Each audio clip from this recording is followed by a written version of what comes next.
Hyderabad, a city that's really going toe to toe with the original Silicon Valley right here in Bengaluru to really establish itself as an investment destination for MNCs, for IT companies, and for startups.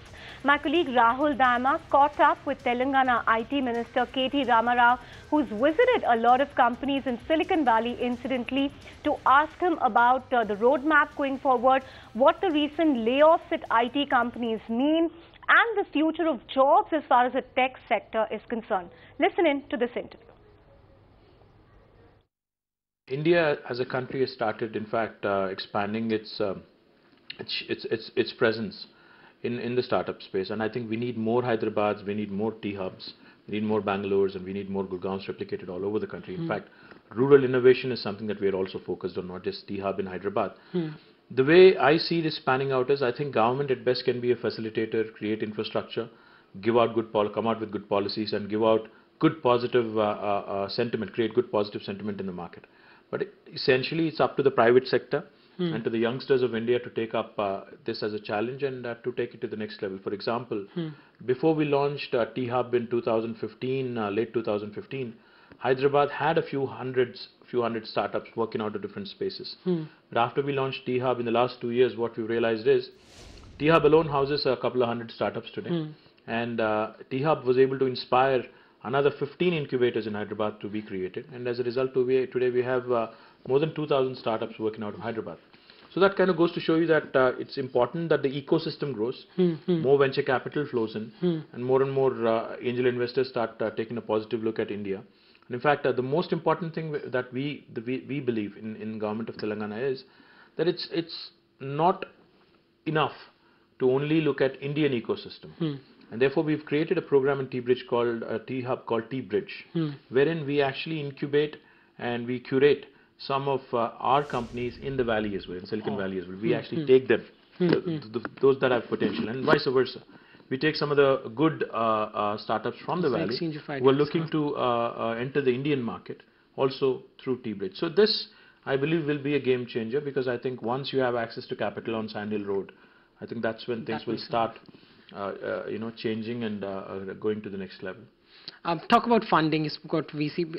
Definitely the last year hasn't really been a great one for startups. There's a slowdown. You're seeing job losses. You're seeing shutdowns. Well, this is a cycle, you think there's a lot of scope for Indian homegrown startups to make the right noise and solve local issues that plague us? Well, I think time is ripe for Indian startups to stop aping and stop being imitators and start being originals in their content and their ideas, and start coming out with products which actually address the problems across the world, not just in India. I think with the kind of changed mindset there is across the world, people have started taking good quality products and good quality solutions irrespective of the origin of the product. For example, today we see a lot of startups from Israel doing really well. And really being recognized, and really being investment being pumped in into some of these brilliant startups. So I don't see Indian startups as any different. We can't be looking at we can't be focused only on imitation. We can't be looking at a very successful startup elsewhere and just kind of copy paste it here and customize it for Indian requirements. I think we have to start thinking big. We have to start thinking about product companies. We have to start looking at solutions in IoT, solutions in cybersecurity, and solutions that are cutting. These are problems, these are areas, pain points across the world. So if we start looking at world as a platform and not just India as a market and opportunity, I think then you'll have more and more startups coming in, and you'll have more and more venture capital flowing in as well. So you're quite optimistic. Talking about the IT sector, of course, there's so much hue and cry about job losses, layoffs at IT companies, the business being. You've sort of clarified that this is a normal, it's a cyclical thing. It's a very that normal happens every thing. year. I don't agree with that assertion at all. That India is the people are being laid off in hundreds and thousands. I don't agree with that assertion. In fact, it's a very common thing in the industry that those people who are not up to date are let go, and a continuous hiring also happens. Almost double the number of people that are let go. So it's a very cyclical, it's a very continuous kind of thing. The second thing I would say is, in fact, I think the silver lining around the dark cloud that people kind of keep forgetting about and keep not talking about is, with the whole visa regime, visa controls in the United States and elsewhere, I think India sits on a brilliant opportunity today, like I Okay. said, to provide solutions to the rest of the world. And we cannot undermine that.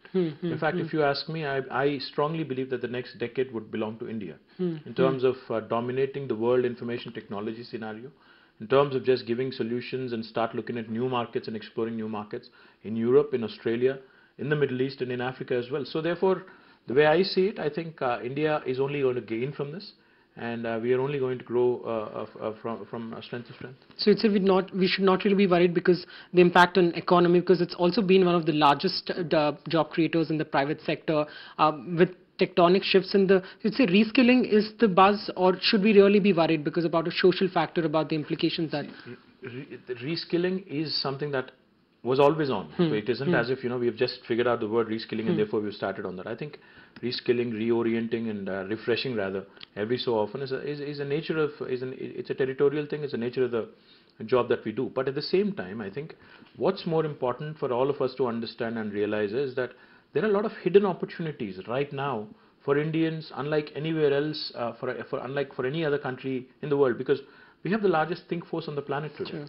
And information technology is where India's prowess has been respected, our abilities have been recognized, acknowledged, and therefore I think the world will take us seriously if we are able to come out with some large, I won't call them large inventions, but inventions which have a larger impact on the society. For example, if you look at Google or Facebook or any one of these large social media platforms today, none of them are earth-shattering inventions or rocket sciences. Sure. Why could we not create one in India? True. I think even our Honorable Prime Minister talked about it in the Digital India program. He said, why can't our Indian kids come out with a Google or a Facebook which employs thousands of people, hundreds of thousands of people?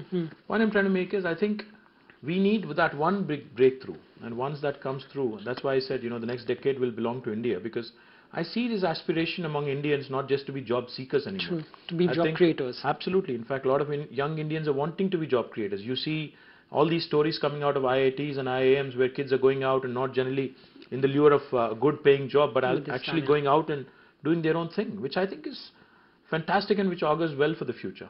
So, but what's really stopping us from getting that, creating this product companies? What hasn't really worked for us, and where should we be really focusing? That's of course an eternal question. I think it's the thappa that matters. Sometimes what happens is the reality of the world we live in is, as much as we would like to believe that the world is flat and technology is a great leveler and all that, the fact of the matter is, just to give you an example, just to put things in perspective, WhatsApp was valued at $19 billion by Facebook and they took it over, right? True. Imagine this, if WhatsApp was an Indian company, Indian product company, would Facebook or anybody have valued it $19 billion? I suppose that would be very, very hard to happen. So my point I'm trying to make is, the fact that it was an American company incorporated in the Valley and in close proximity to Sandhill and venture capital, tons of venture capital, is what made that deal happen. So the thappa that I talked about, that's why T-Bridge, I believe, will bring in a lot of value, because you could have one of the smartest products in the world, but unless it's valued properly, unless it's valuated properly, I don't think its true value, true worth would be appreciated. Lastly, I know you have to go for back-to-back meetings. Largely away from all of this, the Modi Sarkar has completed 3 years. How would you evaluate the performance so far? Are we on the right path for growth? What's really worked out? Well, it's not I'm not a political ally of Mr. Modi. I'm not. But representing a state and as an IT minister, how do you? Well, I suppose that they can do a lot more. In fact, a lot of positivity they've been able to generate, I think, should translate into action. The Make in India campaign, the Digital India campaign, and a bunch of other campaigns they've launched have largely remained on paper. I don't think they've translated into big-time gains for the country at large. So I think a lot has to be translated, and I hope this will be the year for execution in terms of completing BharatNet, in terms of completing a bunch of projects that they've started with a large vision. For example, Information Technology Investment Region, the ITIR, which was approved by the previous UPA regime for both Bangalore, Hyderabad and a bunch of other locations, has remained on paper, has not taken off. So therefore, there are a lot of things that they need to start focusing on, and not just look at larger campaigns and larger slogans. I think a lot more detailing has to go in. For example, it's not good enough just to say make in India. I think to make in India, I think you also have to make a lot of policy changes. For example, we talk about medical devices. In fact, on 17th of this month, we are launching India's first medical devices park in Hyderabad. Now the price control on medical devices is going to hurt. True. In spite of the fact that there has to be a fine balance between at what prices we offer these med devices to our citizens versus how do we factor in innovation.